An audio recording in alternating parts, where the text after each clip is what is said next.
Every white belt makes these same mistakes when they train jiu-jitsu. I've seen these mistakes hundreds of times at almost every class. Here's what beginners do wrong, and here's how to fix this. In this video, I'll explain exactly what to do. Let's begin. Okay guys, so right here I'm setting up, and this is where we start. Every fight starts on the feet, and I try to do what's called a single leg. For our new people, a single leg is trying to attack one leg to try to take them down, which I was unsuccessful at. Now in this spot we both have grips. This is kind of a gridlock position to be in. I try to attack his feet, but as you can see my hips are too far away. This is the first mistake. You'll see why this matters. I enter his closed guard, and now we can create great offensive attacks. My partner has great control and leverage to be able to move me where he wants. He dictates the match, not me. This is why you have to stand up, because standing reduces their points of attack. Now right here, he leans too far forward. This is why I was able to snap his head down and circle around. So it's just poor posture. You always want to be on your feet or standing with your head back. You don't want to have your head down like that. That's when scrambles happen. So as you can see here, this is a good position to be able to pass, and I was able to. Now right here, he actually gives up his back. This was an important concept to keep in mind. Obviously, we're not beginners. You can clearly see by watching us, but there's some important concepts I want to cover here.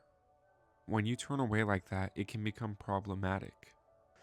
That's why you don't turn, especially without any grips, especially to that direction when we were in what's called side control.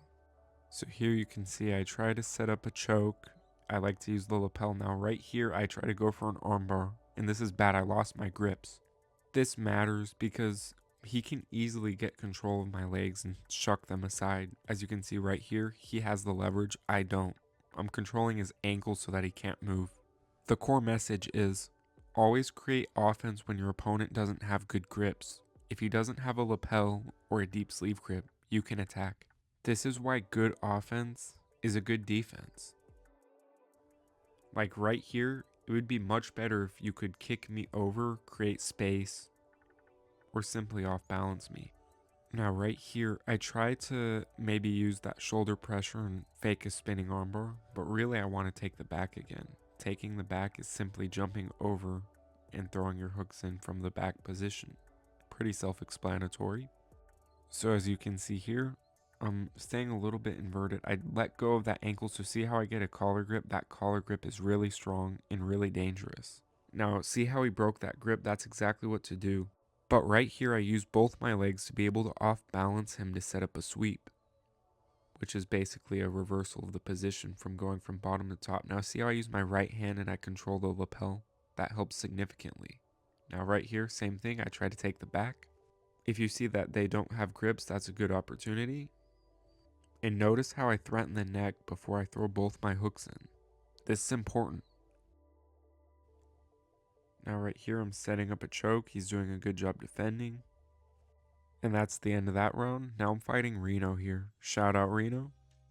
Anyway, he accidentally gets an eye poke, but you gotta keep going. Not really much I can say there. He tries to dive out, so I follow him immediately. I just simply roll with him. Now from here, I start to set up my choke. Now we were gonna go again. Now right here, here's a good opportunity. Reno has a good chance to snap me down and take me down. He can try the same attack that he did to me. See how flat-footed I am? Don't be heavy-footed like this. I'm lucky I see it just in time, because that would have been a nasty takedown. Now from here we're equal. Reno needs to start trying to look to collar time me. Snap my head down. I try the same shot. That time was sloppy. Now from here, you see I sit back. That was like falling for a submission too early. His job should be to be able to posture up. Now from here, I simply roll him over so that I can take the back. I get my first hook, then my second. I never cross my feet. And now we keep going. Now from here, try not to hurt yourself when you're rolling. It's not ideal to tap yourself out in jiu-jitsu. So right here, he pushes too far into me, so I simply duck underneath him.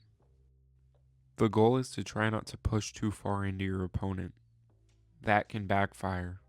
Now from here, if he can't clasp his own arms together, it's simply easy relatively to finish an armbar from there.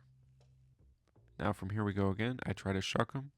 This is a good opportunity to take me down, but he goes to his knees too soon. Now I get what's called a triangle, and all I do is I sit back and I see that I have his arm separate from his other arm, so I attack it.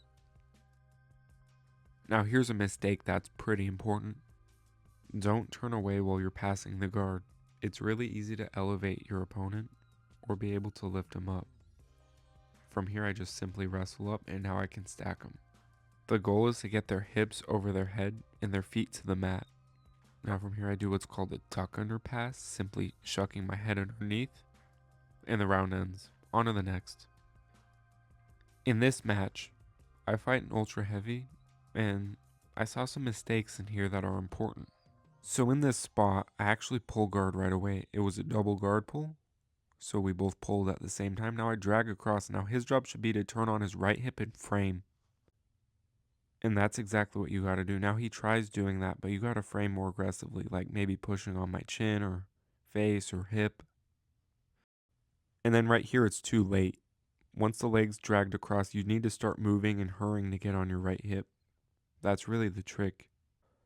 Now right here, I drop my weight, and here he pushes on the hips to get out. Now from here, I simply pass the guard.